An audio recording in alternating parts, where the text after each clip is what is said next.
বিশ্বের যা কিছু সুন্দর তার অর্ধেক নারী গড়েছে, অর্ধেক নর। কবিরা এরকমই বলেছেন, কিন্তু আসলে কতক্ষণে আমরা সেই কথাটা মানি? কোনো কিছুর ক্রেডিটকে আমরা কোনো একটা নারীকে দিতে চাই? এই যে পৃথিবীতে এত কিছু ঘটে গেল, সেটা বিজ্ঞানে এত উন্নতি হলো, চিকিৎসা আমরা এত এগিয়ে গেলাম, প্রথম দ্বিতীয় তৃতীয় বিশ্বযুদ্ধ আমরা পার করলাম, তারপর তো সাম্প্রতিক সময় একটা করোনা ভাইরাসের মতো বিশাল একটা যুদ্ধ আমরা পার করেছি, প্লেগের মতো বিষয় পার করেছি, কিন্তু সেখানে নারীদের অবদান আসলে কি ছিল এবং আসলে কি ছিল, থাকলেও কতখানি স্বীকৃতি সেটা দেওয়া হয়েছে? তো সেসব নিয়ে ভাবতে গেলে খুবই মনটা ছোট হয়ে যায়, কিন্তু সেটা আমরা একদমই করতে চাই না, কারণ আমরা প্রত্যেকটা নারী জানি আমরা সৃষ্টি করতে পারি, একটা নারীর মধ্য থেকে আরেকটা প্রাণের জন্ম নেয়, তাই নারী হচ্ছে সব সময় ক্ষমতাবান। তাই তো গার্লস পাওয়ারে পাওয়ারফুল নারীদের সাথে গল্প করতে আজকে চলে এসেছি আমি জয়ী, এবং আপনাকে ওয়েলকাম করছি আরেকটি ব্র্যান্ড নিউ এপিসোডে। আর আমাদের এই পুরো প্রোগ্রামটা powered by perfect electronics in association with রিয়ারবিজ। তো আজকে পাওয়ারফুল কোন কোন নারী আমার সাথে রয়েছে তাদের গল্প শুনবো আর তাদের পরিচয় তাদের কাছ থেকে জেনে নিই। তো শুরুতেই আমাদের সাথে কে আছে আপু? নিজের নামটা বলেন। আমি ডায়েটিশিয়ান সৈয়দা শিরিনা স্মৃতি, সিনিয়র ক্লিনিক্যাল ডায়েটিশিয়ান এবং নিউট্রিশনিস্ট, বিআরবি হসপিটালে কর্মরত আছি প্রধান পুষ্টিবিদ হিসেবে এবং ডিপার্টমেন্টাল হেড। ডিপার্টমেন্টের হেড, আর শুরুতে যিনি ডায়েটিশিয়ান বলেছেন তো বোঝাই যাচ্ছে আপু একজন ডায়েটিশিয়ান, এবং আরেকজন আপু আমাদের সাথে আছেন। আসসালামু আলাইকুম, আমি পুষ্টিবিদ রেবেকা সুলতানা, আমি কাজ করছি সোশ্যাল ইসলামিক হসপিটালে, অবশ্যই ডায়েটিশিয়ান হিসেবে কাজ করছি, আর সাথে জেনারেল সেক্রেটারি পুষ্টি ফাউন্ডেশনে আছি। আচ্ছা, তো দুজনেই সিমিলার ডিপার্টমেন্টে আপনারা কাজ করছেন? হ্যাঁ অবশ্যই, আমিও প্রেসিডেন্ট হিসেবে পুষ্টিবিদ ফাউন্ডেশনে আছি। আপনারা নিজেরা পুষ্টিবিদ, নিজেরা হচ্ছে, তারপরে এত এত সংগঠনের সাথে যুক্ত থেকে কিভাবে কাজ করেন? আসলে এত ক্ষমতা কোত্থেকে আসলো, এই পাওয়ারটা কোত্থেকে পেলেন? অবশ্যই গার্লস পাওয়ারফুল, ডেফিনেটলি। আমাদের সংসার সামলাতে হয়, আমাদের জব করতে হয়, এবং পাশে এই জিনিসগুলো আমাদের সামলাতে হয়। যদি আমরা যেহেতু পুষ্টিবিদ, আমাদের সেবামূলক কাজটা অবশ্যই জরুরি। তো সেবামূলক কাজ করতে গেলে কিছুটা সময় তো দিতেই হয়, বাচ্চা কাচ্চা সামলানোর পাশাপাশি, ফ্যামিলি সামলানোর পাশাপাশি, রান্নাবাড়া আছে, এগুলোর পাশাপাশি কিন্তু এই জিনিসগুলো করাটা জরুরি থাকে। এবং গার্লস যেহেতু পাওয়ারফুল, সেহেতু তারা পারে, তারা 10 হাত দিয়ে 10টা কাজ করতে পারে। একদম, প্রত্যেকটা নারী একদম মা দুর্গার মতো কিন্তু আমরা, তাই না, কোনো একটা দিক থেকে। আচ্ছা, এই যে একটা বিষয় সেটা হচ্ছে, আমার কাছে মনে হচ্ছে যত আমরা কাজের জন্য বের হচ্ছি তত কিন্তু নারীদের কাজের প্রেশারটা অনেক বেশি বাড়ছে। আগে আমাদের মা খালারা, যদি আমরা মা একটা ওয়ার্কিং ওমেন, তারপরও আগের জেনারেশন যারা আসলে কোনো কাজ করতেন না বাইরে গিয়ে, তো ঘরে কাজটাই করতেন, একরকম জীবন ছিল। তো এখন ঘরে কাজ করছেন, টাকা আর্ন করছেন, এবং সন্তানদেরকে লালন পালন করছেন, কাজটা একটু বেড়ে গেল না আপু? বিষয়টা হচ্ছে যে ইচ্ছাটা অনেক বড় বিষয়। আমরা কিন্তু অনেকে ঘরেও বসে থাকি, অনেকে বাইরে কাজ করেও সংসার সামলায়।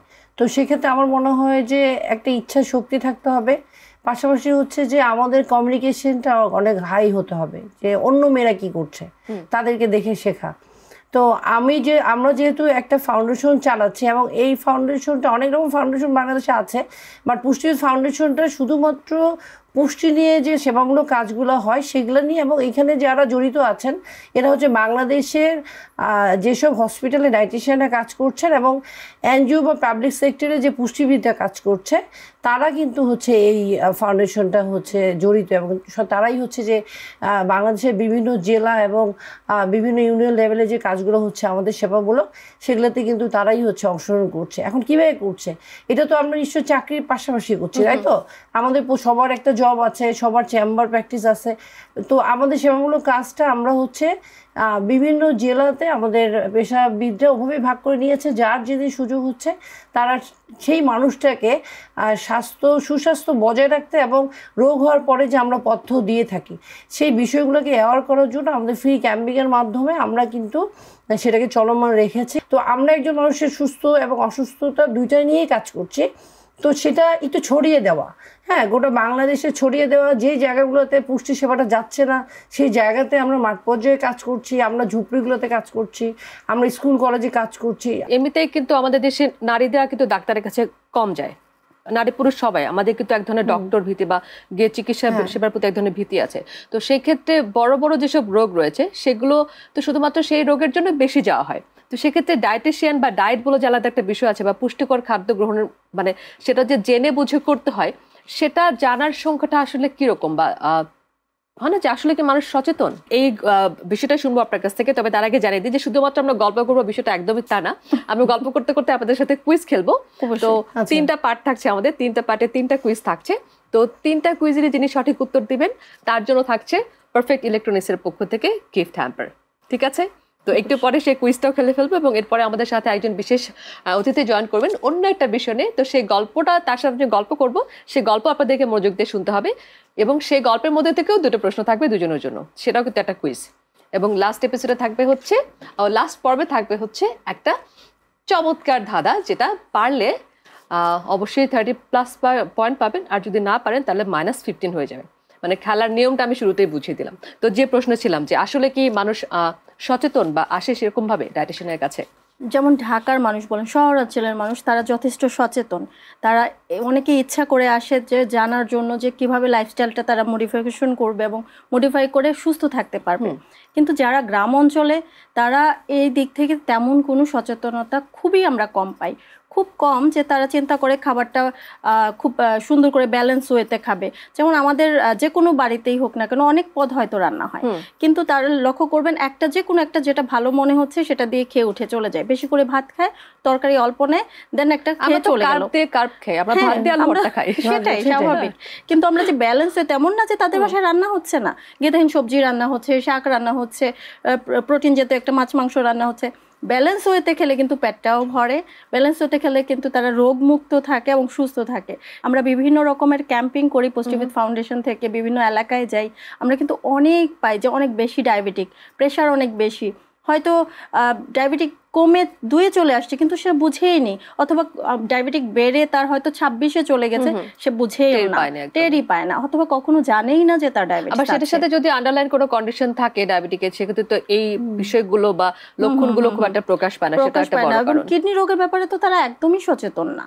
তো এগুলো সচেতনতা না থাকার কারণে তাদের কিন্তু রোগবালাই বেশি হয়। একদম ঠিক, আমি এই পয়েন্টে বলতে চাচ্ছিলাম, কারণ আমরা যারা ওয়ার্কিং ওমেনদের ক্ষেত্রে যেটা বেশি হয় সেটা হচ্ছে যে পাত্র কিরকম হবে সেটা ভেবে কিন্তু আমরা পানি অনেক কম খাই, সেটা আমার ক্ষেত্রে অনেক বেশি হয়। মেয়েদের ক্ষেত্রে এটা সবচেয়ে বেশি, যে ওয়াশরুমে যাব এই কারণে পানি খাবো না, অথবা পানি খেলেও কম খাবো, অথবা ওয়াশরুম চাপিয়ে রাখবো। কিন্তু অসুবিধা তো আসলে হয় আপু, কোনো একটা জায়গায় গেলাম, সেখানে গিয়ে মানে কোনো কারণে একটা মানে বাথরুমের প্রেশার আসলো, সেটা তো খুবই অস্বস্তিতে ফেলে আমাদেরকে। ম্যাক্সিমাম জায়গায় আমাদের যেমন পাবলিক টয়লেট একদমই নেই। এই জায়গাগুলো যদি একটুখানি কোনোভাবে ঠিক করার এই জায়গাগুলোতে উদ্যোগ নিত, আসলে কি যে সরকারি ভাবে তো এগুলার একটা উদ্যোগ নিতে হবে, কারণ ওই জায়গাগুলোতে আমাদের তো হাত দেয় অ্যাটলিস্ট। আমরা যখন গ্রামে যাচ্ছি বা অনেক প্রেগনেন্ট মা আছে যারা হচ্ছে যে আয়রন, ফলিক অ্যাসিড এগুলা খায় না, ক্যালসিয়াম খায় না, ডাক্তারদের কাছে ঠিক মতো যায় না, এবং তারা জানেও না যে তাদের হচ্ছে গর্ভকালীন ডায়াবেটিস টাইপের কিছু জটিল আকার ধারণ করতে পারে। একটা বাচ্চার ক্ষেত্রেও সেটা অনেক ক্ষতি হতে পারে, একটা অসুস্থ বাচ্চা জন্ম দিতে পারে, একটা অটিজম বাচ্চা জন্ম দিতে পারে। তো ওই রোগ জটিল হওয়ার আগে থেকেই আসলে আমাদের সচেতনতা বৃদ্ধি করতে হবে। এটা হোক সেটা আপনি যেটা বললেন যে ওয়াশরুমের ক্ষেত্রে হোক, সেটা আমাদের পানি খাওয়ার ক্ষেত্রে হোক, সেটা কৈশোরকালীন পুষ্টির ক্ষেত্রে। সেটা ছাড়া তো একটা বিষয় আছে, সেটা হচ্ছে যে ওই যে মানে যত যেরকম ফ্যামিলি হোক, যে পরিবারের যেটাই রান্না হোক, ভালো পিসটা ভাইটা পাবে, মানে মেয়েটা একটু কম, এটা কিন্তু এখনো আছে, আপনি এটা অস্বীকার করার কোনো উপায় নেই। আমি জানি না এই মানে ছেলে প্রীতি মায়েদের কারণ। আপনাদের কি ছেলে সন্তান আছে? হ্যাঁ, ওর 2টো ছেলে, আমার 2টো ছেলে। 2টো ছেলে হলে এই জন্য আপনি কমপ্লেইন করতে পারবেন না, একটা মেয়ে থাকলে পারতেন। আমার কাছে মনে হচ্ছে যে এটা আমার মা কখনো করেনি, যার কারণে আমি বলতে পারবো না। তবে আমার কাছে মনে হচ্ছে কি যে মেয়েদেরকে একটু চালাক হতে হবে। কেমন যে আমরা প্রথমত হচ্ছে একবার হচ্ছে আমাদের মা ছোটবেলায় সেটা করেছে হয়তো, বা পরবর্তীতে আমরা নিজেরাই নিজেদের প্রতি করছি। কীভাবে করছি? হাজব্যান্ড আসবে তারপর খাবো, এই যে খাওয়ার টাইমটাকে অনিয়ম করা, হাজব্যান্ডের জন্য ভালোটা রেখে দেওয়া, হ্যাঁ, তারপরে হাজবেন্ডের পরে ছেলে হচ্ছে, ছেলের জন্য ভালোটা রেখে দেওয়া। আমি বলছি যে কারো হয়তো ছেলেই বাচ্চা, কারো হয়তো মেয়ে বাচ্চা, আমি বলছি না যে এখানে শুধু ছেলেদেরকে দেওয়া হচ্ছে বা এরকমটা, আমি বলছি আমরা আমাদেরকে যত্ন করবো। তার মানে মেয়েরা কিন্তু সবচেয়ে বেশি নিজের হেলথটাকে আমাদের ইগনোর উচিত করে। হচ্ছে যে খুবই বেশি দেখা যায় যে মা দেখবেন সবচেয়ে লাস্টে খাবারটা খায়। যতই বলে দেই পেশেন্টকে যে আপনার ডায়াবেটিস আছে, আপনি সময় মতো খাবেন, উনারা দেখছেন গিয়ে দেখে সবার রান্না বান্না করে লাস্টে খাবারটা খাচ্ছে সময়ের বাইরে গিয়ে, নিজের সময় ওনার ঘড়িটা ঠিকঠাক মতো কাজ করে না। ঠিকঠাক কাজ করে না, তো এই কারণে কিন্তু আমরা বলে দিই, কিন্তু মেয়েরা তো নিজেরাই কিন্তু নিজেরা আর এই সমস্যাগুলো একদম, ক্রিয়েট আমার মনে করে। করে যে এই যে হ্যাঁ সেম যে ঠিক আছে সেই পরিবার যদি কোনো ছেলে এরকম ডায়াবেটিস থাকে বা টাইমলি খাওয়ার কথা হয়, পরিবারের কিন্তু সকল নারী সদস্য সেই পুরুষ সদস্যটাকে খাওয়ানোর জন্য পাগল হয়ে থাকে এবং তাকে কিন্তু টাইমলি খাওয়াটা দেওয়া হয়। আমার কাছে মনে হয় যে এখানে না আরো কিছু মানুষের মানে খুব বেশি কেয়ার হওয়া দরকার, লাইক মা, লাইক শাশুড়ি, ননদ বা হচ্ছে ভাবি, কেননা তারাও তো মেয়ে। আমার কাছে মনে হচ্ছে অ্যাজ এ গার্ডিয়ান যদি কেউ বড় থাকে এরকম, বা একটা প্রেগনেন্ট মা তার দেখাশোনা করে তো তার পরিবারের লোকজন, সেক্ষেত্রে একটা ছেলে হয়তো কাজে থাকছে, একটা ছেলে বাচ্চা হয়তো স্কুল কলেজে থাকছে, তার পাশে যে মেয়েটা আছে, মহিলাটা আছে, তাকে একটু কেয়ার করা, মানে তাকে একটু দেখে রাখা। তো আমার মনে হয় এগুলো একটু বাড়াতে হবে। যারা মোটামুটি পুষ্টি নিয়ে জানে, এখন তো অবশ্যই ফেসবুকের যুগ, মানুষ অনেক কিছু শিখে যাচ্ছে, সেটা যদি হেলদি ওয়েতে হয়। কিন্তু এটার মধ্যে আবার একটা বিষয় আছে যে হচ্ছে ফেসবুকে হ্যাঁ খারাপও আছে। আসলে সঠিক তথ্য কোনটা আমরা যদি বলি যে আমরা একটা রোগ নিয়ে কথা বলবো, সেটা আমাদের একটারে নাই, আমরা কিন্তু ডাক্তারদের ভিডিও দেখবো, তাই তো, ওই রিলেটেড ডাক্তার, ওই সাবজেক্টের ডাক্তার। তো আমি মনে করি যে যখন আমরা পুষ্টি নিয়ে কথা বলবো বা শিখবো, তখন নিশ্চয়ই একজন ওই টাইপের পুষ্টিবিদ বা একজন ডায়েটিশিয়ানের কথা শোনা, যারা হচ্ছে ওইটাতে মানে সার্টিফাইড বা তারা ওই সাবজেক্টে পড়েছে বা একটা জায়গাতে জব করে, নিশ্চয়ই সে ভুলভাল বলবে না। দ্বিতীয়ত হচ্ছে আমরা যারা মানে ওকালতি করতে শুরু করি, আমাদের কিন্তু কি করতে হবে, যে নর্মালি আমাদের উকিল হতে হবে, আমাদের তাদের কথাই শুনতে হবে বা তার কথা। সেটাই এখন ফেসবুক থেকে জ্ঞান নেওয়া মানে হচ্ছে, আমার মনে হচ্ছে যে কোয়াক প্র্যাকটিসটা যদি না হয়, সেটা আমরা যদি সুযোগ করে না দেই। আপু আমরা এই পর্বে কুইজটা খেলে ফেলি, কারণ হচ্ছে আমরা অনেক বেশি সিরিয়াস আলাপের দিকে চলে যাচ্ছি, কিন্তু বিষয়টা আসলে সিরিয়াস এবং বিশেষ যখন when it comes to women তখন অবশ্যই এটা অনেক বেশি সিরিয়াস। তো আমরা একটু চট করে দুটো কুইজ দুজনের জন্য খেলে ফেলি। কে আগে খেলবেন? কে? ও ভালো কুইজ উত্তর দিতে পারে, ভালো উত্তর দিতে পারেন? আচ্ছা ঠিক আছে, তাহলে সুইতাপুকে দিয়ে শুরু করছি। ঠিক আছে, দিনে রাতে চলে, হাঁটে না, সময় বলে, কথা বলে না, আমি কে? ঘড়ি। হ্যাঁ, দিনে রাতে চলে, হাঁটে না, তারপরে কি ছিল? সময় বলে, কথা বলে না। হ্যাঁ, ঘড়ি। তাই? হ্যাঁ, টিকটক। এই যে এটা তো একটা কথা হলো না নাকি? অবশ্যই না, আচ্ছা কথা বলে না। 30 সেকেন্ড টাইম পাবেন, কিন্তু আপনি একটু সময় চলে যাচ্ছে, অন্য কোনো কিছু মাথায় আসে কিনা দেখেন। যদি সঠিক উত্তর দেন 10 পয়েন্ট পাবেন, ভুল উত্তর দিলে অবশ্যই নম্বর কাটা যাচ্ছে না। দিনে রাতে চলে, হাঁটে না, সময়। হ্যাঁ, মানে সময় বলে, কথা বলে না। সময় না, সময় বলে, কথা বলে না, সময়টার মধ্যে আছে। আপনি বলেছিলেন ঘড়ি। দিনে রাতে চলে, হাঁটে না, এটা ঘড়ি, সময়, সূর্য, এই টাইপের জিনিসই তো হবে। আমার সূর্য মনে হচ্ছে, বাট নরমালি ঠিক আছে, আমার মনে হচ্ছে আপনার কাছে মনে হচ্ছে ঠিক আছে, আমার মনে হয় ঘড়ি হবে, কিন্তু আপনাকে 10 পয়েন্ট দিয়ে দিলাম। ওটার একদম উত্তরটা সঠিক হয়েছে, তারপর জন্য হাততালি। স্মৃতাপুর প্রথম কুইজটা আপনি পেয়ে গেছেন, তো আপনার জন্য 10 পয়েন্ট আপনি অলরেডি পেয়ে গেছেন আপনার জুড়িতে, এবং সেই সাথে প্রত্যেকটা উত্তর যদি সঠিক হয় আপনার 3টা পর্ব মিলে, তাহলে সেক্ষেত্রে যিনি প্রথম হবেন তার জন্য থাকবে পারফেক্ট ইলেকট্রনিক্সের পক্ষ থেকে গিফট হ্যাম্পার। তো এবার আমরা একটু রেবেকা আপুর কাছে চলে যাই। ঠিক আছে, আপনার প্রস্তুত? আপনারটা কিন্তু একটু কঠিন আছে। ব্রেডের সাথে খায় আমায়, হয়ে যায় মাখা, প্রোটিনেতে পরিপূর্ণ, বলে সবাই সখা, আমি কে? দুধ মাখা হয় না, আপনি বলতে পারবেন না। ব্রেডের সাথে খায় আমায়, ব্রেডের সাথে খাওয়া যায়, হয়ে যায় মাখা, মাখিয়েও খাওয়া যায়, আবার এটা কিন্তু প্রোটিনে একদম ভরপুর। ব্রেডের সাথে খায় মানে ব্রেড না, রুটি, পাউরুটি। ও, ব্রেডের সাথে খায়। আচ্ছা, সময় কিন্তু চলছে, টিক টিক টিক টিক। এটা মাখন টাইপের হবে, নিশ্চয়ই মাখন হবে। আমি প্রথমে ব্রেড ভাবছিলাম। না, ব্রেডের সাথে তো খাওয়া যায়, ব্রেড মানে হ্যাঁ, না যাই হোক, ব্রেড বা পাউরুটির সাথে খাওয়া যায়। আমি আপনি কাছাকাছি গেছেন, আরেকটু একটা ধাক্কা দিলে আপনি উত্তরটা পেয়ে যাবেন। মাখন টাইপের কিছুই হবে নিশ্চয়ই। হ্যাঁ, টাইপ সেটা তো বলতে হবে আপনাকে আপু। মাখনই তো বললাম। না, টাইপের বললে হবে না, একটা পার্টিকুলার কিছু একটা। মাখনই বলেছি। আচ্ছা, এটা কি আমরা উত্তরটা নিয়ে নেব? আচ্ছা, এবার আপনি বলেন। মাখন, চিজ, এটাই চিজ। আচ্ছা, ওকে, আমরা একটু স্পেসিফিক্যালি যদি উত্তরটা দিই, সেটা হচ্ছে এটা আসলে হচ্ছে বাটার বা পিনাট বাটার স্পেশালি। হ্যাঁ, তো ঠিক আছে, আমরা উত্তরটা নিয়ে নিচ্ছি, এবং সেই জন্য আপনার জন্য থাকলো 10 পয়েন্ট। দুজনে 10 পয়েন্ট পেয়ে গেছেন। একটু দিনের জন্য আপনারা দিই। Thank you so much. আচ্ছা, আপনার সাথে একটা টপিক আমরা ছিলাম, তো আমরা যে সেই টপিকটা আমরা ফেরত আসি, তবে এই মুহূর্তে একটা ছোট্ট বিরতি নেবার সময় হয়ে গেছে। আমরা কিন্তু অনেকক্ষণ ধরে গল্প করছি, আর হয় কি যখন ইনভলভ হয়ে কারো গল্প শুনি সময়টা ঠিক টের পাওয়া যায় না। যাই হোক দর্শক, আমরা গার্লস পাওয়ারের ছোট্ট একটা বিরতি নিচ্ছি, আর বিরতির পর আমাদের সঙ্গে যোগ দেবেন একজন বিশেষ অতিথি। তার গল্প তার কাছ থেকে শুনবো, এবং সেই পর্ব থাকবে কুইজ, এবং সেই পর্বে থাকবে আমাদের আজকে দুজন অতিথির সঙ্গে থাকুন। ফিরছে ছোট্ট একটা বিরতির পর। ওয়েলকাম ব্যাক টু গার্লস পাওয়ার। জয় আছে সাথে, এবং আমার সাথে আছেন দুজন ডায়েটিশিয়ান, এবং সে সাথে বলেছিলাম একজন বিশেষ অতিথি আমার সাথে জয়েন করবে, এবং তার সাথে আমি কিছু গল্প করব, এবং সেই গল্পের মধ্যে থেকেই দুটো কুইজ আমি দুজনের জন্য করব, এবং সেটার সঠিক উত্তর দিতে পারলে দুজনের জন্য থাকছে 10 পয়েন্টস, আর ভুল উত্তর দিলে কোনো নম্বর কাটা যাচ্ছে না। তো কে আছেন আমাদের সাথে তাকে একটু দেখে নিই। হ্যালো আপু, কেমন আছেন? হ্যাঁ, ভালো। আচ্ছা, দেখতে পাচ্ছেন এনেছেন পুনম কাজী আপু। তো আপু কি করেন এবং আজকে আমাদের জন্য কি নিয়ে এসেছেন আপুর কাছ থেকে শুনবো। আসসালামু আলাইকুম, আমি পুনম কাজী, ওনার অফ পিঙ্কি বুটিক্স। আমি থাকি হচ্ছে বাড়িধারা ডিএইচএসে। আমার কাজ সম্পর্কে আমি নিজে একটু বলতে চাচ্ছি ছোট করেই। আমি আসলে কাজ করি অনেক দিন যাবতই। ছোটোবেলা থেকেই আমি যখন স্কুলে পড়ি তখন থেকে আমার কাজের প্রতি একটা, বিশেষ করে হাতের কাজের প্রতি খুব ফ্যাসিনেশন ছিল, এবং সেই ফ্যাসিনেশনটা তৈরি হওয়ার পিছনে কিছু কারণ আছে। সেই কারণটা হচ্ছে আমার ঘরে আমার নিজের মা হাতের কাজ করতেন এবং খুব যত্ন করে কাজ করতেন।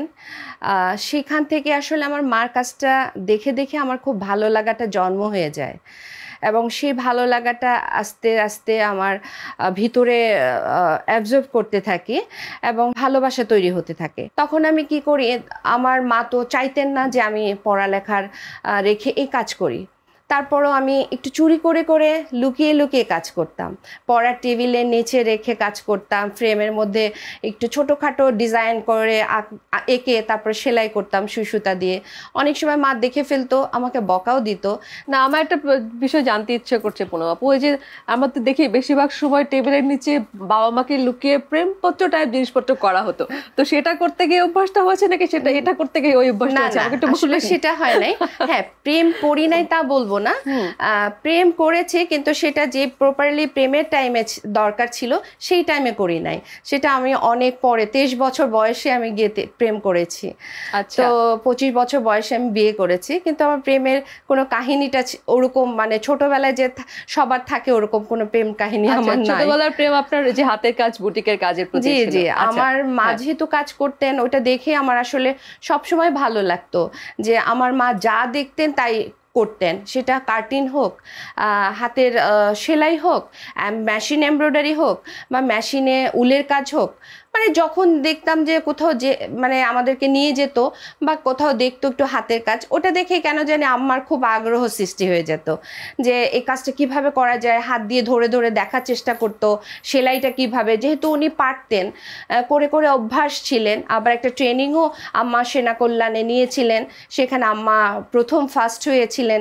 আম্মাকে তখনকার সময় ফার্স্ট হওয়ার কারণে একটা সার্টিফিকেটও দিয়েছিলেন। তো নিজে যখন কাজ করতে শিখেছি একটু একটু করে, তখন আমার কাজের প্রতিও আমার সেই আগ্রহটা এবং যত্নটা তৈরি হয়ে গেছে। আর তো সেটা তো কাজের প্রতি আগ্রহটা তৈরি হয়েছে, কিন্তু এটা তো একটা ব্যক্তিগত বিষয় ছিল। তো সেখান থেকে যখন আপনি ব্যবসা করছেন বা সবার সামনে পণ্যটা তুলে ধরছেন, সেটা একটা আলাদা একটা সেক্টর, আলাদা একটা জনরা আমি বলবো। তো সেই আগ্রহটা কিভাবে বদলে গেল? ধরেন যে কোনো মেয়ে এসে বলে তার এরকম হাজবেন্ড নিয়ে বাধার সৃষ্টি, শ্বশুরবাড়ির মানুষদেরকে নিয়ে বাধার সৃষ্টি, বাবা মার পরিবার থেকে বাধার সৃষ্টি, কিন্তু আসলে আমার সেই জায়গাটায় ভিন্নতা ছিল। সেটা হচ্ছে আমার শ্বশুরবাড়িতে আমার বাবা মা যেহেতু জানতেন আমি সবসময় কাজ করি, আমার বিয়ের পরও জানতেন যে আমি এখনও কাজ চালিয়ে যাচ্ছি, আর আমার শ্বশুরবাড়ির মানুষও জানতেন যে আমি অনেক আগে থেকেই কাজ করি, সেই স্কুল কলেজ থেকেই আমি কাজ করি। আমি ইন্ডিপেন্ডেন্ট একটা টাইমে একটা দেশের বাইরেও চলে যাই, সেই বাইরে গিয়েও কিন্তু আমি কখনো কাজ বন্ধ রাখিনি। আমি সুই সুতা সব কিছু নিয়ে গিয়েছিলাম ওখানে। আমি দেখে দেখে আমি বিভিন্ন সিনারি আমি আর্ট করে কাপড়ের মধ্যে আমি সেই সুতা দিয়ে বিদেশের বাড়িতেও আমি সেই কাজ করে সম্পন্ন করেছি। আমার শ্বশুরবাড়ির মানুষ কখনো এই কাজে আমাকে কখনো বাধা দেয়নি। আচ্ছা, বাধা দেয়নি, কিন্তু কেউ কি আপনাকে ইন্সপায়ার করেছে? জি হ্যাঁ, অবশ্যই। সেটাই আমি খুব প্রাউডলি বলতেছি। যেমন আমার বড় যা, আমি বাধাটা সৃষ্টি হতাম কখন, আমার যেহেতু বিয়ের 1 বছর পরে আমি ফার্স্ট বেবি কনসেপ্ট করেছি আমার ছেলে, তো ও আস্তে আস্তে বড় হতে শিখলো। যখন আমার বাচ্চাকে স্কুলে দিয়েছি তখন আমার বাধা সৃষ্টিটা তখনই হয়েছে যে বাচ্চাটাকে সকালে আর্লি রেডি করা, নাস্তা দেওয়া, টিফিন দেওয়া, স্কুলে পৌঁছে দেওয়া, তারপর আমি আবার বাসায় এসে দুপুরের লাঞ্চ রেডি করা, আবার বাচ্চাটাকে স্কুল থেকে আনতে যাওয়া। একটু যেহেতু দূরত্ব ছিল সেহেতু আমার ওই জায়গাটা একটু কষ্ট হয়েছে, এবং কষ্ট হতে আমি মাঝে মাঝে আমি খুব কষ্ট ফিল করতাম, আমার খারাপও লাগতো, আবার ভালো লাগতো যখন কাজ কষ্ট করে আমি যখন সম্পন্ন করে কারো হাতে আমার ক্লায়েন্টকে পৌঁছে দিতে পারতাম, তখন তারা যখন আমাকে খুব অ্যাপ্রিসিয়েট করতো কাজের, তখন আমার ভালো লাগতো। আমি আমার যাকে যখন বলতাম আমি আর কাজ করব না, আমার যা বলতো কেন কাজ করব না, আমি বলছি কষ্ট হয়, তখন আমার যা বলতো কেন কষ্ট হচ্ছে, একটু করো না, অসুবিধা কি, ছেড়ে দিও না পুনম, কারণ আমরা তো ইনকাম করতে পারি না, আমরা কাজ সারাদিন কাজই করি, তুমি তো এটা থেকে তোমার একটা আর্নিং সোর্স আসতেছে, আর আমাদের হাজব্যান্ডের প্রতি ডিপেন্ডেন্ট আমরা, তুমি তো ডিপেন্ডেন্ট না, তোমার এটা কখনোই ছাড়বা না। তো এই কথাটা আমার প্রতিবার মনে হয় যে আমার বড় যে আমাকে কাজের ইন্সপিরেশন দিয়েছে, যে আমাকে সবসময় অনুপ্রেরণা যোগাইছে যে তুমি কাজ ছেড়ে দিও না। বাহ, চমৎকার। আপনার মতো এরকম যা ঘরে ঘরে থাকুক, তাহলে প্রত্যেকটা নারী খুবই নির্বিঘ্নে চমৎকার ভাবে কাজ করতে পারবে। তো আপু, আমি যেটা জানতে চাচ্ছিলাম যে আপনি তো একটা সুন্দর একটা শাড়ি পরে আছেন, যেটা সব প্রবলি হচ্ছে হ্যান্ড পেইন্ট করা, তো এরকম কি কি প্যাটার্নের কাজ আপনি পারেন, আর কি কি নিয়ে এসেছেন আজকে আমাদের জন্য, সেটা যদি একটুখানি আমাদেরকে দেখিয়ে দিতেন এবং এক্সপ্লেন করতেন। আচ্ছা, আমি হচ্ছে হ্যান্ড পেইন্ট নিয়ে কাজ করি, আর সর্বপ্রথম আমার শুরুটা ছিল হচ্ছে সুই সুতা দিয়ে হাতের কাজ করা। তো সেটা যখন আস্তে আস্তে করার পর কিছুটা সময় যাওয়ার পর আমি যখন কর্মী হারিয়ে ফেলছিলাম, কর্মীটা না পাওয়ার কারণে আমি আস্তে আস্তে তখন হ্যান্ড পেইন্টিং আমি হচ্ছে ব্লকের দিকে চলে যাই। তো ব্লক আমি বেশ 10-15 বছর যাবৎ কাজ করছি। তো তার পাশাপাশি আমার মনে হলো একটা কাজ নিয়ে পড়ে থাকলে হয় না, বিভিন্ন কাজের ভ্যারিয়েশন এবং বিভিন্ন কাজ নিয়ে একসাথে কাজ করলে এটা আমি বেনিফিট, এবং যখন আমি বেনিফিটেড হতে থাকলাম তখন আমার মনে হলো যে না, আসলে এটা আমার একটা নেশা থেকে পেশায় চলে যায়, অটোমেটিকলি আমার ভিতরে কাজ করা শুরু করলো। তো আস্তে আস্তে আমি আসলে পেশায় চলে আসলাম। আমার শোরুমও ছিল, 2টা শোরুম ছিল, একটা আমার বাসায় ছিল, একটা আমার উত্তরায় ছিল। বাট কোভিডের সময় আমি যেহেতু সবার বড় বড় বিজনেস যারা করতেন তারাও হচ্ছে লসের দিকে চলে গেছে, এটা আসলে পরিস্থিতি সবাইকে নিয়ন্ত্রণের বাইরে নিয়ে গেছে, তখন আমি ক্লোজ করে ফেলছি নিজের ব্যবসা। তারপরে আমি এখন অনলাইনে চলে আসছি। তো অনলাইনে আমি বিভিন্ন সেক্টরে বিভিন্ন মন্ত্রণালয়ের এক্সিবিশনগুলো করি, এসএমই ফাউন্ডেশনের এক্সিবিশন করি, প্লাস নারী ফোরামের নারী ও বিষয়ক মন্ত্রণালয়ের আমি এক্সিবিশন করি। আপু, একটু যদি আমাদেরকে দেখাতেন কি কি নিয়ে এসেছেন আমাদের জন্য আজকে। আমি চুড়িতে হ্যান্ড পেইন্ট করছি, তারপরে চুড়িতে কিছু কোন্দন, বিভিন্ন কিছু কাপড় পেঁচিয়ে এটার কাজ করছি। তারপরে আমি হচ্ছে যেহেতু অনেক আগেকার একটা ইয়ে ছিল আমাদের দেশে ট্রেডিশনাল, যাকে বলে রিক্সা পেইন্ট, এখন কিন্তু এটা হারিয়ে যাচ্ছে আমাদের দেশে।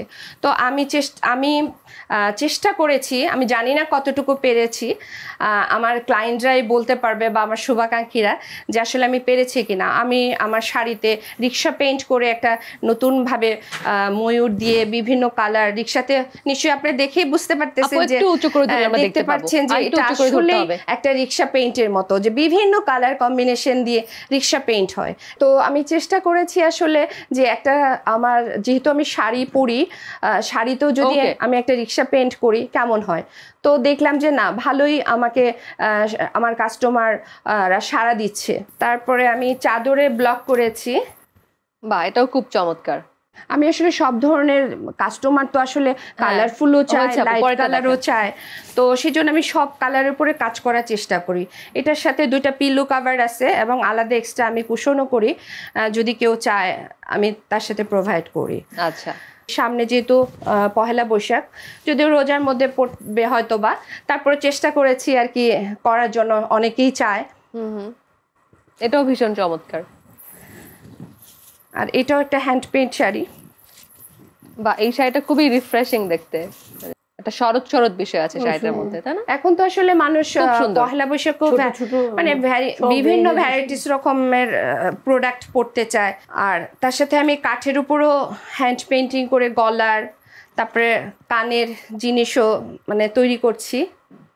আর আমি সব সময় আমি যে কোনো প্রোগ্রামেই যাই না কেন চেষ্টা করি আসলে নিজে যেহেতু তৈরি করি, আমার যেহেতু হাতের একটা স্পর্শ আমার ফেব্রিক্সে আছে, তো সেহেতু আমি ওই জিনিসগুলাই পরার চেষ্টা করি, যে অন্তত সবাই জিজ্ঞেস করলে বলতে পারি খুব গর্ব করে যে এটা আমার নিজের তৈরি কাজ। একদম, বাহ, চমৎকার।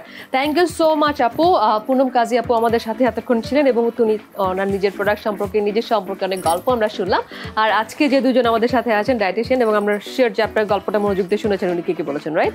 তো ওনার গল্প থেকে কিন্তু দুজনকে দুটো প্রশ্ন করবো, এই দুটো হচ্ছে কুইজ, এবং এই প্রশ্নের উত্তর সঠিক হলো কিনা এটার বিচারক কিন্তু পুনম আপু, ঠিক আছে? আচ্ছা, তো দুজনকে দুটো প্রশ্ন করবো, কাকে দিয়ে শুরু করবো? করেন। আচ্ছা, আপনাকে দিয়ে শুরু করি, এর আগে আপুকে দিয়ে শুরু করেছিলাম। রেবেকা আপুর কাছে প্রশ্ন, পুনম আপু উনি তো অনেকদিন ধরে কাজ করছে, নিজের মতো করে কাজ করছে, এবং আমরা কিন্তু শুরুতে বলেওছে যে ওনার পেজের নামটা কি, আপনাকে বলতে হবে আপুর পেজের নাম কি। আমি ভুলে গিয়েছি। হ্যাঁ, রীতি এই টাইপের কিছু, নামটা না, এটা কিন্তু বলে দেওয়া যাবে না। আমার ধারণা আপু মনে হচ্ছে একটু চোখ চাওয়াচাই করছে, এদিকে পুনম আপু হাসছে। আস্তে করে বলেছিল ওনার নামটা। না না না, আমি অনেক জোরে জোরে কথা বলেছি আপু, রেবেকা আপু। আমি কিন্তু নামটাও মুখস্থ করে ফেলেছি আপনার। এবং আমি কিন্তু বলেছি শুরুতে। আচ্ছা, আমরা অন্য উঠতে চলে যাই নাকি? না, কিন্তু এই প্রশ্নের জন্য আপনাকে উত্তর দিতে পারবো না। পেজের নামটা হচ্ছে যে অনেক, তখন মনে একটু একটা রঙের নামে নাম, আমি একটু হিন্ট আপনাকে দিয়ে দিলাম, খুব সুন্দর একটা নাম। রঙের নাম, রঙের নামে নাম। আচ্ছা আপু, আপনাকে এই, উনি তো পারলেন না, আপনি কি ওনাকে কোনো নম্বর দিতে চান? আচ্ছা, মানে খুব পছন্দ করে এটা রংটা, বিশেষ করে বাচ্চারা পছন্দ করে এই রংটা, সেরকমই। হ্যাঁ, আচ্ছা, আমার মনে হচ্ছে এটা ওর জন্য আমরা নম্বর দিতে পারবো না আপুকে, কিন্তু আপনি উত্তরটা বলে দেন পুনম আপু। আচ্ছা, আমি প্রথমেই বলেছি যে আমি পুনম কাজী, ওনার ওনার পিঙ্কি বুটিক্স। পিঙ্কি, হ্যাঁ, আমার পরে মনে হলো পিঙ্কি বুটিক্স ছিল সঠিক উত্তর। পেজের যে লোগোটা একটা ড্রেসের ছবি, সেটা পিঙ্ক কালারের। আচ্ছা, রেবেকা আপু খুবই দুঃখিত, আপনাকে 10 পয়েন্ট দিতে পারলাম না। তো এই রাউন্ডে আপনার টোটাল সংগ্রহ হচ্ছে 10। তো এবার আমরা চলে যাব স্মৃতি আপুর কাছে। তো স্মৃতি আপুর জন্য প্রশ্ন, কঠিন প্রশ্ন করবো নাকি সহজ প্রশ্ন করবো? ঠিক সহজই করি না? আচ্ছা, কারণ আপু তো অনেকগুলো মিডিয়ামে কাজ করে উনি বলেছিলেন, তো ওনার শুরুটা ছিল কোন কাজ সুতা দিয়ে? সুই সুতার কাজ। তারপরে ছিল হলো সুই সুতার পরে ব্লক, দেন হলো হ্যান্ড পেন্ট, এরপর অ্যাপ্লিক, তারপর হচ্ছে হ্যান্ড পেন্ট, রাইট? না না, হ্যান্ড পেন্ট দেন অ্যাপ্লিক বলেছেন। অ্যাপ্লিক কাছাকাছি। আচ্ছা, কিন্তু হাতের কাজ, সুতোর কাজ, সুতোর কাজ, ঠিক আছে উত্তর? হ্যাঁ হ্যাঁ, শিওর। 10 নম্বর দিব? হ্যাঁ, অবশ্যই। ওকে, স্মৃতি আপু 10 নম্বর পাচ্ছেন। আচ্ছা, স্মৃতি আপুর জন্য একটা হাততালি দিই আমরা। তো দুটো রাউন্ড শেষে স্মৃতি আপু আপনার সংগ্রহ হচ্ছে 20 পয়েন্ট, এবং রেবেকা আপু আপনাকে কোনো পয়েন্ট দিতে পারছেন না, আপনার পয়েন্ট হচ্ছে 10 পয়েন্ট। তো পুনম আপু, অসংখ্য ধন্যবাদ আজকে আমাদের সঙ্গে জয়েন করার জন্য, এবং আপনার কাজগুলো সত্যি খুব সুন্দর। স্পেশালি রিক্সা পেনটা আমার খুব ভালো লেগেছে, সামনে যে সাদা সেটা, এটা ভীষণ সুন্দর। এবং আপনি এখন অনলাইনে বিজনেস করছেন, আমি শিওর যে আজকে যারা দেখছেন তারা পিঙ্কি বুটিক্স এই পেজটি খুঁজে বের করবেন, যেখানে পিঙ্ক কালার একটা জামার ছবি দেওয়া আছে, এবং সেখানে গেলে আপনি দেখতে পাবেন পিঙ্কি আপুর চমৎকার সব কালেকশন। তো wishing you all the best, আশা করছি আবারও দেখা হয়ে যাবে। আপনি যে জায়ের গল্প করলেন, সে যাকে কোনো একটা সময় নিয়ে আমাদের স্টুডিওতে আবার চলে আসবেন ইনশাআল্লাহ। ওকে, ভালো থাকবেন সবাইকে, আমাকে এত মানে সুন্দর একটা জায়গায় সুন্দর কিছু কথা বলার সুযোগ করে দেওয়ার জন্য। থ্যাংক ইউ আপু, ভালো থাকবেন ইনশাআল্লাহ। তো সেই সাথে সাথে আরেকটা ছোট্ট বিরতি নেওয়ার সময় হয়ে গেল দর্শক, আমি জয়ী আবারও ফিরবো ছোট্ট একটা বিরতির পর। আপনি দেখছেন girls power, powered by perfect electronics in association with রিয়ারবিজ। সঙ্গে থাকুন, ফিরছে একটা বিরতির পর। আর একবার স্বাগত জানাচ্ছি আপনাকে। গার্লস পাওয়ার দেখছেন, জয়ের সাথে দুজন ডায়েটিশিয়ান আপুর সাথে গল্প করছিলাম, এবং মাঝখানে আমাদের সাথে পুনম আপু ছিল। তো এটা হচ্ছে আমাদের লাস্ট পার্ট, এবং এই পার্টে কিন্তু কুইজ রয়েছে দুজনের জন্য দুটো, এবং এই পার্টকে আমি বলি হচ্ছে বাজি উল্টে যাওয়ার পর্ব। কারণ এই পর্বে যে কুইজটা দুজনের জন্য থাকছে, সঠিক উত্তর দিলে 30 পয়েন্ট, যদি ভুল উত্তর দিয়ে যান তাহলে সেক্ষেত্রে -15 পয়েন্টস। তার মানে কি হতে পারে, যদি স্মৃতি আপু ভুল উত্তর দেয় তাহলে স্মৃতি আপুর হয়ে যাবে 5 পয়েন্ট, আর যদি আপনি সঠিক উত্তর দেন তাহলে আপনার পয়েন্ট হয়ে যাবে 40 পয়েন্ট। তার মানে আপনি জিতে যাবেন, ঠিক আছে? আমি চাই। জানি না কি হবে, দেখা যাক কি হয়। তবে সেই কুইজে যাওয়ার আগে যে গল্পে আমরা ছিলাম আসলে একদম যেহেতু আমরা ডায়েট নিয়ে অনেক রকম গল্প করছিলাম, যেহেতু আমরা বলছিলাম যে এখন তো আমরা সবাই গুগল দেখে ফেসবুক দেখে আমরা অনেক কিছু মনে করি, মানে নিজে অনেক কিছু জানি। তো এগুলোর আম শিওর যে অনেক রকম সাইড ইফেক্ট আছে, কারণ না জেনে অনেক কিছু করে। তো সেটা নিয়ে সিতাপুর সাথে অফলাইনে কথা হচ্ছিল আমার, তো সেটা যদি আবার একটু বলেন সিতাপুর। আমরা বর্তমান অনেকেই অনেক কিছু বলে, একটা দিক হয়তো বলে, কিন্তু তারা এত ভুল করে ডায়েটে। যেমন আমি একদম খুব সিম্পল বলে, আমাদের হসপিটালের কুক, সে আমার কাছ থেকে, আমি একটা ভিডিও করেছিলাম যে থাইরয়েড কীভাবে রেগুলেটেড হয়। তো ওখানে আমি বলেছিলাম যে হ্যাঁ থাইরয়েড বা ডাবের পানি খেতে হবে। তো উনি এটা দেখেছেন, দেখে ওই ডাবের পানি একটানা খাওয়া শুরু করেছেন, কিন্তু ওনার ইউরিক অ্যাসিডের সমস্যা ছিল। তো উনি ওটা মাথায় না রেখে রেগুলার ডাবের পানি খাচ্ছে। তো ইউরিক অ্যাসিড সামান্য বেড়ে গেল 1 মাস পর। তো উনি আমাকে যখন জিজ্ঞেস করলো যে ম্যাডাম আমি তো এটা আপনারটা দেখেই শুরু করেছিলাম, বাট এখন তো আমার বেড়ে গেল। আমি বললাম আমি তো আপনাকে বলিনি যে ইউরিক অ্যাসিড সহ আপনি এই কাজটা করবেন। যাদের ইউরিক অ্যাসিড আছে তারা এই জিনিসটা স্কিপ করবেন, কারণ আপনি যদি আমাকে জিজ্ঞেস করতেন তাহলে ডেফিনেটলি উত্তরটা পেয়ে যেতেন। আপনি ভিডিও দেখে করেছেন, আপনি একটা ভুল পদ্ধতিতে গিয়েছেন। এরকম অনেক পেশেন্ট আছে যারা ভিডিও দেখে নিজেকে মনে করে যে হয়তো এটা জিনিস ভালো, তার জন্য নাও ভালো হতে পারে। যেমন একজন কিডনি রোগী যদি কাঁচা শাকসবজি ফলমূলের জুস খেতে থাকে, বা বিটরুট অনেকেই খায়, অথবা দেখা যায় যে বিভিন্ন ফ্রুট একসাথে মিক্সড করে, বা বিভিন্ন ইয়াগুলো ফ্রুট জাতীয় জিনিসগুলো যেগুলো ভালো, হ্যাঁ ভিটামিন সি টাইপ, এগুলো খেয়ে নিল অনেক বেশি, তাহলে তার অবশ্যই হার্ম হতে পারে। অনেকেই অনলাইন দেখে ডায়েট করে, এটাও ভুল পদ্ধতিতে চলে যায়, কারণ তার শরীরের জন্য যে ওই ডায়েটটা পারফেক্ট কিনা সেটা কিন্তু সে জানে না, যার কারণে তার ক্ষেত্রেও কিন্তু হিতে বিপরীত হয়। অনেকে চুল পড়া নিয়ে আসে, যে না বুঝে যে ঠিক আছে আমার একটু শুকাতে হবে, কার্ব পুরোপুরি বন্ধ করে দেয়। অথবা দেখা যায় যে সারা দিন কিছু না খেয়ে ডায়েট করে, মাথা ঘুরিয়ে পড়ে যায়, বা অন্যান্য কমপ্লিকেশন হয়ে যায়, প্রেশার লো হয়ে যায়। এরকম অনেক পেশেন্ট আমাদের কাছে আসে।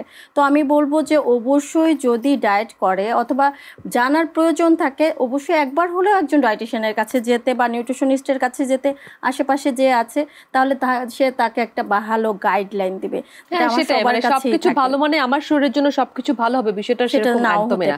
আচ্ছা, একটা বিষয় আমি শুনেছিলাম যে আপনাদের কাছ থেকে কনফার্ম করতে পারবো, সেটা হচ্ছে যে মানে যে আপনার শরীরে কিসের ঘাটতি, সেটা হচ্ছে সেই রঙের ফল বা ফ্রুটস খেলে সেটা মানে তার মধ্যে সেরকম একটা ভিটামিন থাকে, এই মানে বিষয়টা কি এরকম? আসলে এরকম না, মানে বিশেষটা কি আমাদের শরীরে যেটার ঘাটতি হয়, আমাদের যেমন আপনি বলছিলেন যে অনেকগুলো সবজির কালারগুলো মিক্স করে খেতে, একই সবজি না কিনে। এটার কারণ হলো যদি কালারফুল খাই তাহলে আমরা অনেক পরিমাণ অ্যান্টিঅক্সিডেন্ট পাবো, যেটা আমাদের রোগ প্রতিরোধ ক্ষমতা বাড়াবে। রাইট, ওটার কথা শুধু না, আমাদের যেটা ঘাটতি হবে দেখবেন এটার আসক্তিও বেশি হয়। সো ওই দিকে তখন একটু টেস্ট করি, সব ক্ষেত্রে এক হয় না। অনেকে যখন ঘাটতি হয় মাল্টিভিটামিন নিয়ে নেয়, অনেক ক্ষেত্রে আমি দেখেছি মাল্টিভিটামিন নিয়ে নেয়, তার জানেও না যে কোনটাতে তার ঘাটতি হচ্ছে।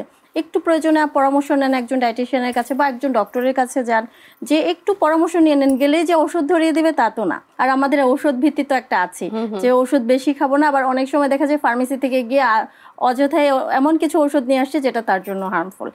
যাই হোক, একটু যদি কেউ জেনে বুঝে বা একজন এক্সপার্টের আন্ডারে গিয়ে যদি কাজটা করে, তাহলে কিন্তু তারা ভুল পদ্ধতিতে যায় না।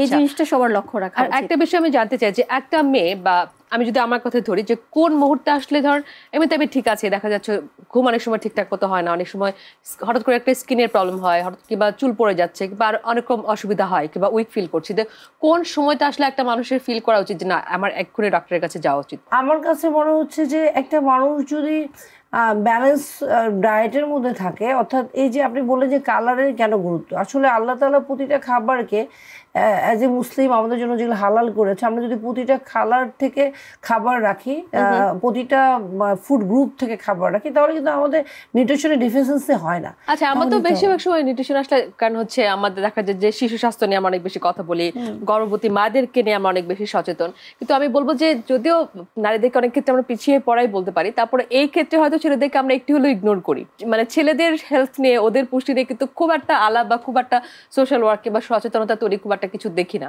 তো সেরকম কি কিছু আছে? বা একটা ছেলের মানে ছেলের জন্য যদি আপনি পুষ্টি নিয়ে কথা বলেন, কি বলবেন? সিতে আপু বলেন। একটা ছেলের জন্য পুষ্টি নিয়ে কথা বলে তার ওভারঅল ম্যাক্সিমাম ছেলেদেরকে দেখবেন খুব বাইরের খাবার খায়। ইদানিং প্রচুর আমরা পাই ফ্যাটি লিভার। এটা খুবই কমন। সে কিন্তু ফ্যাটি লিভারের সমস্যা নিয়ে, একটা মেয়ে যতটুকু ইগনোর করে নিজেকে যে একটা সমস্যা হলে ডক্টরের কাছে যায় না, বাট ছেলেদের ক্ষেত্রে কিন্তু এটা তা না। দেখবেন ছেলেরা অল্প অসুস্থ হলেই কিন্তু সে ডক্টরের কাছে যায়, আমি হেলথ চেক আপ করতে দেখি বা আদার্স, তাহলে তারা ওই রোগটা নির্ণয় করে ফেলতে পারে। যার কারণে এমন না যে ডায়েটিশিয়ানের কাছে যায় না, আসে, আমাদের কাছেও আসে। যেমন যে ছেলেটার হয়তো ওজন কম, তারা ওজন বৃদ্ধির জন্য আসছে। যে ছেলেটার হয়তো ওজন বেশি, সে ওজন কমানোর জন্য আসছে। যার ডায়াবেটিস বা ফ্যাটি লিভার ধরা পড়ছে, তারা কিন্তু সেগুলো নিরাময়ের জন্য আমাদের কাছে আসছে। ছেলেদের বেশিরভাগই দেখা যাচ্ছে যে হোটেলে খাবারটা বেশ পছন্দ, নাস্তার সাথে নিহারি খাচ্ছে। আমরা মনে করছি যে এটাতে অনেক বেশি ক্যালসিয়াম আছে, এস আছে, তা না। এই যে গরুর পায়া টাইপের, ভুড়ি টাইপের যে খাবারগুলি রোজ খাচ্ছে, এখান থেকে কিন্তু স্বাভাবিকভাবে একটা সময় তার ট্রান্সফ্যাটগুলি তার বডিতে যেয়ে কিন্তু তার অল্প বয়সে কোলেস্টেরলের অসুস্থতা হচ্ছে বা প্রেশার ধরে আছে। আবার হয় কি যে সচেতন, আমরা কবেই প্রেশার চেক করি, মনে করি যে হয়তো আমার বয়স তো 40 এখন হয়নি, কিন্তু এখন কিন্তু দেখা যাচ্ছে যে আমরা 25 হয়ে গেলে অবশ্যই তাকে মাঝে মাঝে এই ইয়েগুলো করতে হবে এবং তাকে হেলদি লাইফস্টাইলে চলে আসতে হবে। দ্বিতীয় কথা হচ্ছে যে এক্সারসাইজ ইনক্লুড করা এবং সবচেয়ে বেশি যেটা করে রাতের খাবার অনেক রাতে খায়। আমাদের তো এটা অভ্যাস যে আমরা রাতের খাবার অনেক আরামে 11টা 12টা 1টা 2টার সময় খেয়ে ঘুমিয়ে যাওয়া আরেকটা সমস্যা। হেলদি লাইফস্টাইলের ক্ষেত্রে মানে এক্সারসাইজ বা এই বিষয়টা কতখানি জরুরি আসলে এবং কোন বয়সে সবচেয়ে বেশি জরুরি? খুবই জরুরি। বাচ্চাদের ক্ষেত্রে তো ন্যূনতম 2 ঘন্টা হ্যাভি অ্যাক্টিভিটি, আমি বলেই দিই যে ন্যূনতম 2 ঘন্টা হ্যাভি অ্যাক্টিভিটি। শহর অঞ্চলে অনেক সময় দেখা যায় যে অনেক খেলার মাঠ পাওয়া যায় না। যদি কেউ খেলার সাথে জড়িত হতে পারে, বিভিন্ন ইনডোর খেলার আছে, যেমন ব্যাডমিন্টন হতে পারে বা আদার্স যে ফুটবল টুটবল, তাহলে গুড ছেলেদের ক্ষেত্রে। মেয়েদের ক্ষেত্রে কিন্তু এটাও হয় না। সেই ক্ষেত্রে আমি বলি ঘরে দড়ি লাফ খেলতে পারেন, অথবা যদি একটু কেউ ক্যারাটে শিখতে চান সেটা খুব গুড একটা অপশন হতে পারে, বা একটু সাঁতার করতে পারেন, কোনোভাবে ফিজিক্যালি অ্যাক্টিভ থাকা, অথবা ইয়োগা বা জুম্বা করা। একটা বিষয় কি, বাচ্চাদের আমরা বলি যে যখন বাচ্চারা এভাবে বাড়বে তখন এভাবে খাটো হয়ে যাবে। তার মানে হচ্ছে যে মানে একটু খোলা জায়গায় তাদেরকে দৌড়াতে দেওয়া, হাঁটতে দেওয়া, খেলতে দেওয়া। এটা কিন্তু দেখবি যে আমরাও যদি খেয়াল করি যে আমাদের নিজেদের বাচ্চারা ধাম করে বেড়ে যায়, হ্যাঁ। এবং হাড়ের গঠনটা শুধুমাত্র যে নিউট্রিশনের উপর নির্ভর করে তা কিন্তু না, সূর্যের রোদ দরকার, সাথে সাথে এক্সারসাইজগুলো অনেক দরকার আমাদের, হ্যাঁ। লম্বার বিষয়টা মানে প্রত্যেকটা প্রাণীর জন্য যা দরকার সেটা কিন্তু প্রকৃতির মধ্যেই আছে। সেটা কি আমরা অসুস্থ হলেই হাঁটতে যাই, মানে কি ডায়াবেটিস হয়েছে হাঁটতে যেতে হবে, প্রেশার আনকন্ট্রোল হাঁটতে, আমরা এটা আগে থেকে যদি করি তাহলে কিন্তু আমাদের ওই যে রোগটা ধরার কথা ছিল 40-এর পরে, যে সেটা হয়তো 40-এর আগে ধরে যাচ্ছে। সেটা একটা বড় একটা হচ্ছে বিষয়।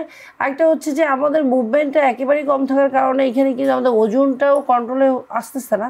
দ্বিতীয় কথা হচ্ছে যখন আপনি অ্যাক্টিভিটি কমিয়ে দিবেন, আপনার রাতের ঘুমটা স্বাভাবিকভাবে হবে না। অ্যাক্টিভিটিস কমার কারণেই কিন্তু হচ্ছে যে আমাদের প্রবলেমগুলো বেশি হচ্ছে। থ্যাংক ইউ সো মাচ, অনেক কিছু জানলাম। আমাদের প্রায় সময় শেষ, তবে শেষ করার আগে অবশ্যই আপনাদের জন্য কুইজ আছে।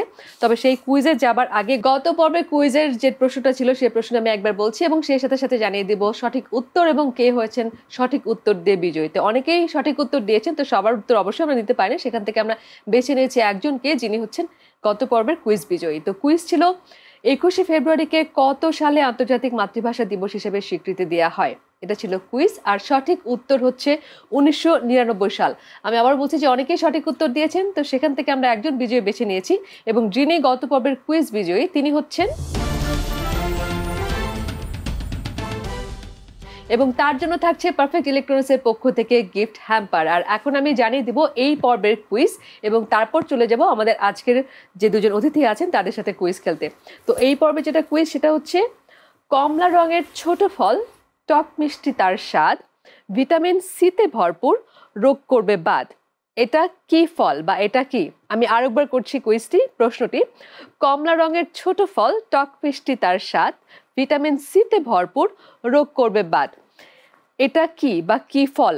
এই প্রশ্নের সঠিক উত্তর দিতে হলে আমাদের গার্লস পাওয়ারের যে গ্রুপটা রয়েছে সেখানে জয়েন করে যান, সেখানে কুইজটি দেয়া থাকবে এবং এখানে আপনি অবশ্যই কমেন্ট করে জানাবেন সঠিক উত্তর কি।